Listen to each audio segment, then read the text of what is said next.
right, let's hit the field. All right. Just wanted to talk, that's all. Today is Monday, September 2nd. It's Labor Day, and the Yankees were in Texas to take on the reigning world champion Rangers as they try and hang on to first place. My recap, your reactions coming up next. This is Pinstripe Territory. Welcome to the New York City. Pinstripe Territory. Just when they thought I was out, They pull me back in.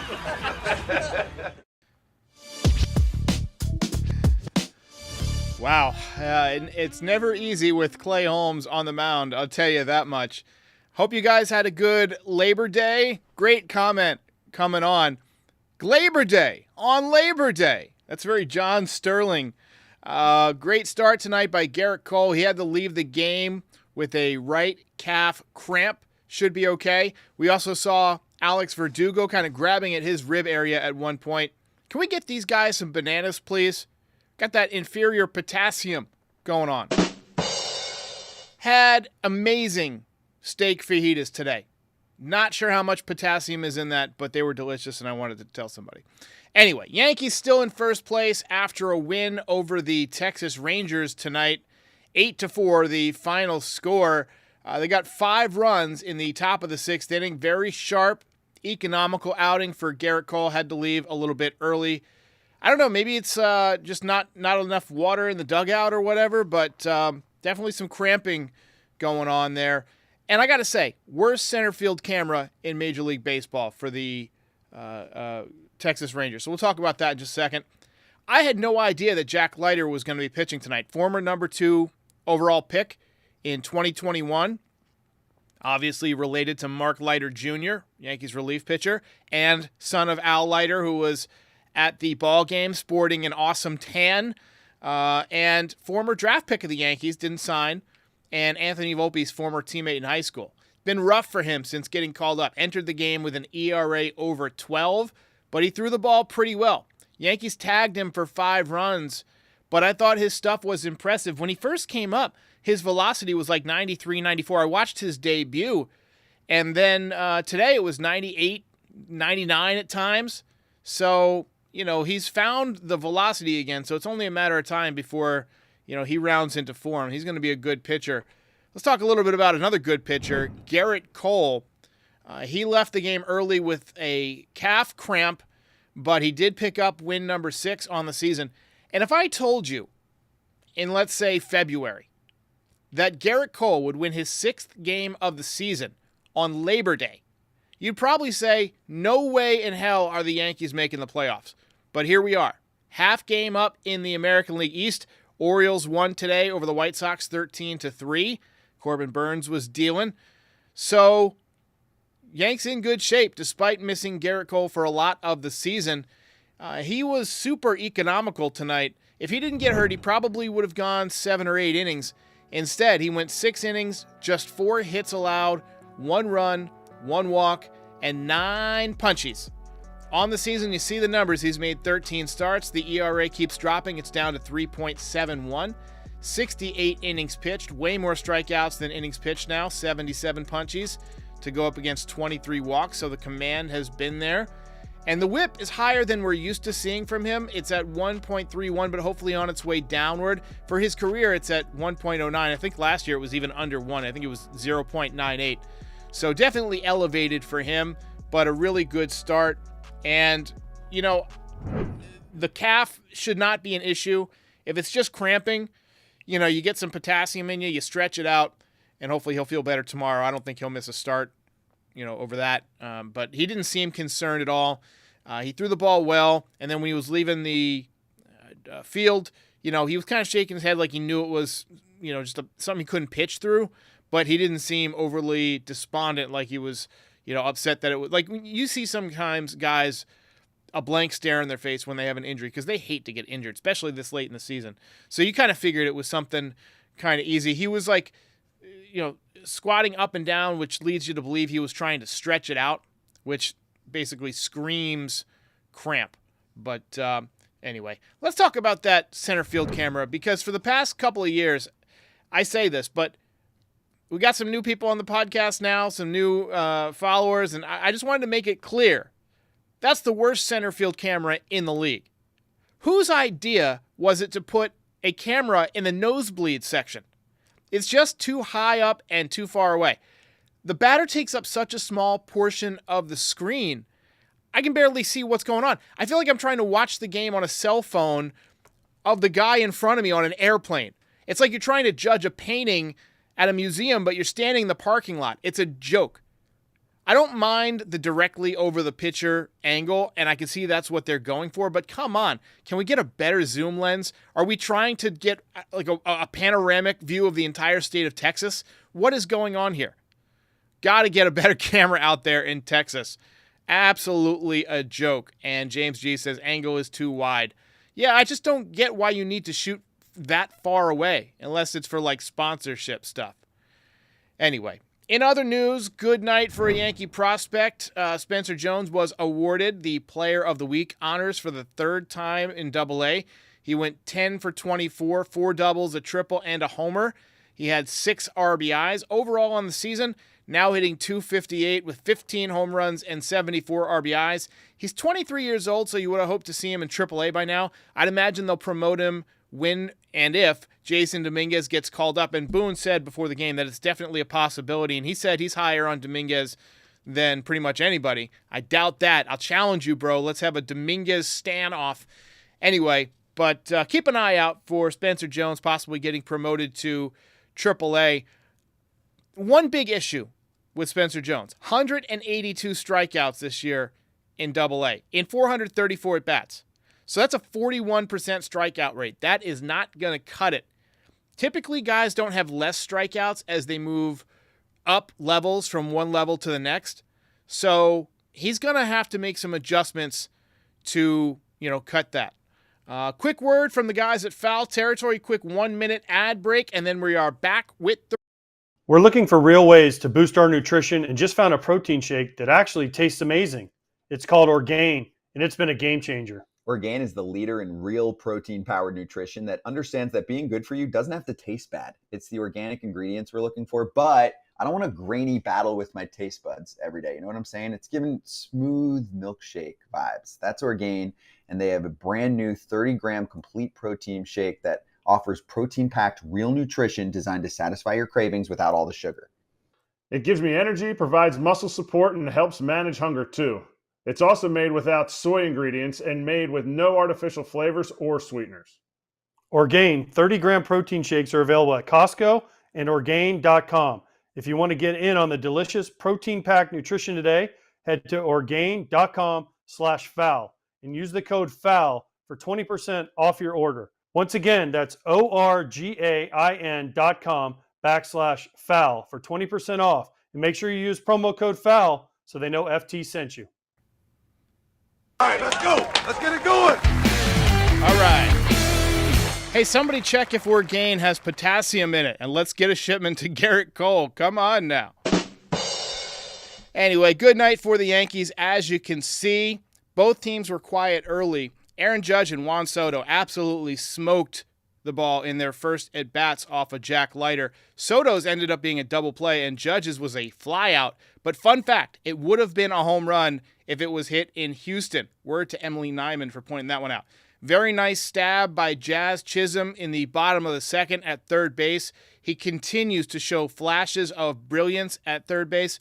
He ran full speed into a wall on a pop-up later in the game. I am a little bit worried about how hard he plays. I know that sounds weird. He plays very aggressively. It reminds me of a funny story. Hootie and the Blowfish were filming this music video called Only Wanna Be With You. And in the video, they're catching passes from Dan Marino. I met him. Great NFL quarterback. He's the man. Anyway, at one point during the break, Darius Rucker said his hands were getting a little beat up, and he says to Marino, "Hey, could you take it easy on some of these passes?" And Marino responded with, "I throw one way." Jazz Chisholm has one speed, top speed. He plays at top speed all the time. You love to see it, but you worry about him getting banged up. Got to take it easy around those walls. Got to, take it easy going into home. I do like that he's been basically going in feet first at home now. Rangers got on the board on a line drive double by former Yankee prospect Josh Smith. Kid has an outstanding swing. He's somebody, my brother texts me all the time about baseball stuff that bothers him, only when he's ticked off about something that the Yankees do. And he was ticked when the Yankees traded Josh Smith because he saw that kid swing and said that he's going to be a stud. And he's turning into a stud. Aggressive base running by Marcus Semien to score from first base took the Yankees by surprise. Semien always plays well against the Yankees. He's a spark plug. Top 6, Torres led off with an infield single, and then Juan Soto almost took Jack Leiter's head off with a line drive back up the middle. Judge followed up by ripping a double down the left field line to score Torres, and that made it 3-1.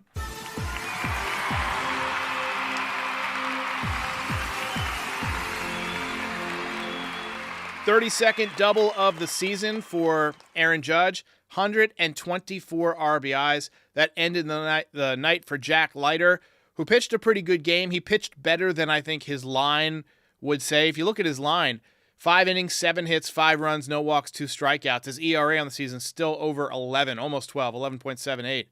But I thought he threw the ball well. Just too many pitches out over the plate. I still think he's going to be a stud. Austin Wells got drilled on the hand to load the bases. Seemed to be in a lot of pain, but kind of shrugged off the trainer, told him to go back to the dugout, and he stayed in the game. Catchers are tough, and he is no different. Jazz Chisholm followed up with a base hit. He continues to swing the bat really, really well since coming to the Yankees. Now up to 265 on the season with a 790 OPS. So his numbers are climbing. Anthony Rizzo blooped his second double into left field in as many days. But this one not hit as hard, obviously, as yesterday. This one was a ground rule double, but he kind of cued it a little bit. But still, I thought he had some good swings tonight. He also made some nice plays defensively. Before you knew it, score was 7-1. Cole came out after the aforementioned leg issue in the 7th, and Luke Weaver came in to pitch. Did not have it. Immediately served up a single and then a 2-run home run to rookie Wyatt Langford. Langford's another one who's got a great swing. He's going to be a stud. Giancarlo Stanton, though, answered right back in the top of the 8th. Giancarlo Stanton rips one out. A Stantonian blast. Giancarlo Stanton hits it out. Home run number 25 for Big G. He's definitely got a chance at 30 home runs. 5 home runs in 24 games now. Should not be that difficult for him if he stays hot. Yankees are the only team in baseball with 3 players who have 25 or more home runs. Good chance to have 3 guys with 30 home runs. That would be dope. Yankees turned a sweet 6-4-3 double play in the top of the 8th inning. Awesome pick by Anthony Rizzo at first base. He's had a very solid 2 games on both sides of the ball. On both sides. Tim Hill did a nice job out of the pen. And then with 1 out and a runner on first, Aaron Boone went to Clay Holmes. And is it bad that with a 5-run lead and a runner on base and already 1 out in the inning, I was still sweating and nervous for a Clay Holmes appearance? And he definitely made it interesting. But Gleyber Torres, who had 3 hits today and a double, 2 RBI double, he made an outstanding play on defense up the middle to steal a base hit to end the game. And the Yankees take game 1. Ball game over. Yankees win. Yankees win.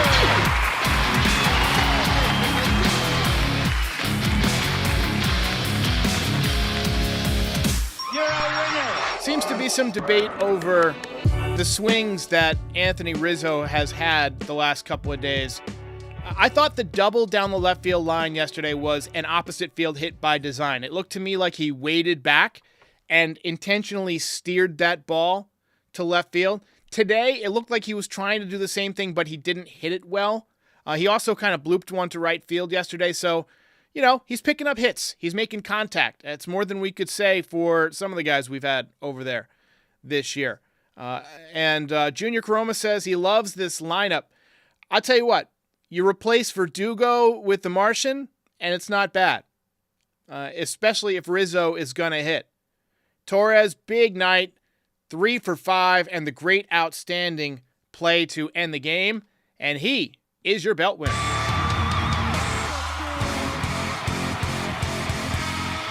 Belt goes to Gleyber Torres. Labor Day on Labor Day. Go figure. CM is being a little critical. Says he almost threw it away. Look, that was a tough pick. He was off balance. He got the out. That's all I care about. We ended the game. We sealed the win. CM, you're just being hypercritical. You're just being hypercritical. Could he have set his feet and made a better throw? Possibly. But look, Rizzo picked it. We got the W. That's all that matters. 3 hits tonight, too. And that great pick to end the game. So Gleyber Torres gets the belt. Could have gone with Garrett Cole. Probably would have if he had gone one more inning. Or if Gleyber Torres didn't make that great play to end the game. I honestly had it as Garrett Cole until the 9th inning when that play happened. And then I decided at the last minute I'm going to switch it out. So just felt like Gleyber deserved a little bit of recognition tonight. All right, let's take some comments. Rayward says, let's not drop the next 2, please. Please, for the love of God, let us play these next 2 games like they matter, because they do. Because they do. Landon Thompson says, Gleyber Day belt. Whoop, whoop. All right. Absolutely. Hey.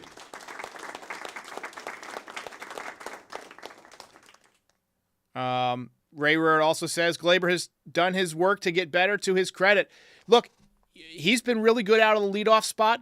He's been comfortable there. And it's a matter of they have to pitch to him.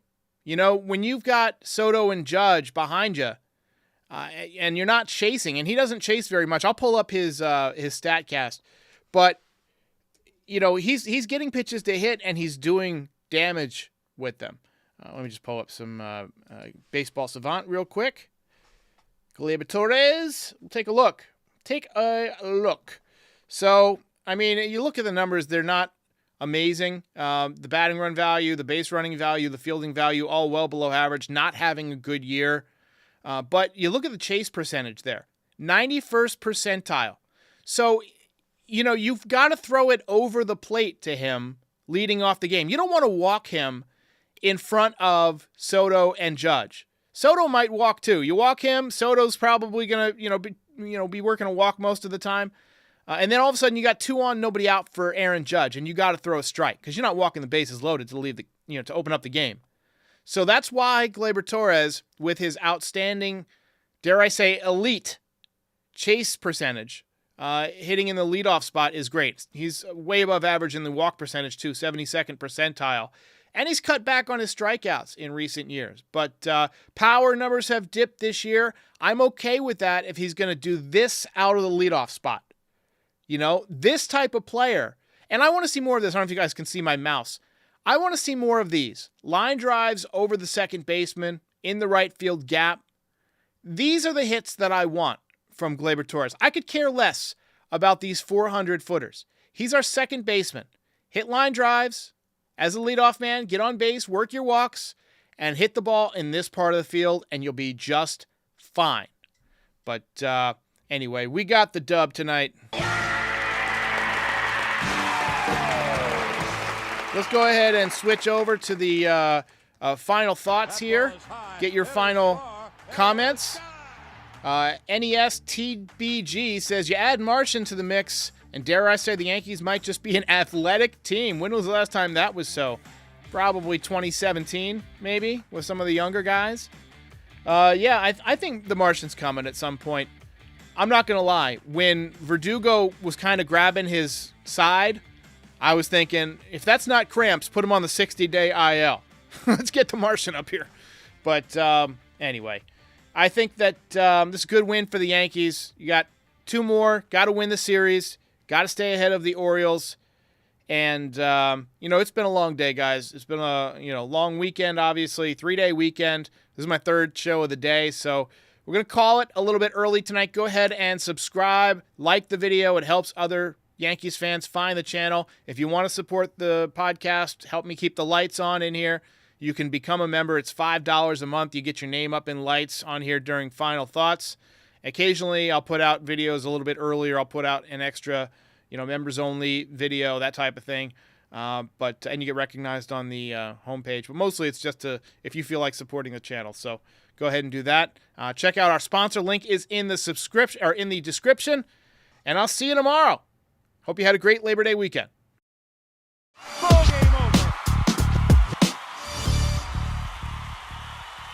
If you enjoyed this video, please drop a like and give us a subscribe. It helps other Yankees fans find the channel. We're also on all your favorite podcast platforms and social media.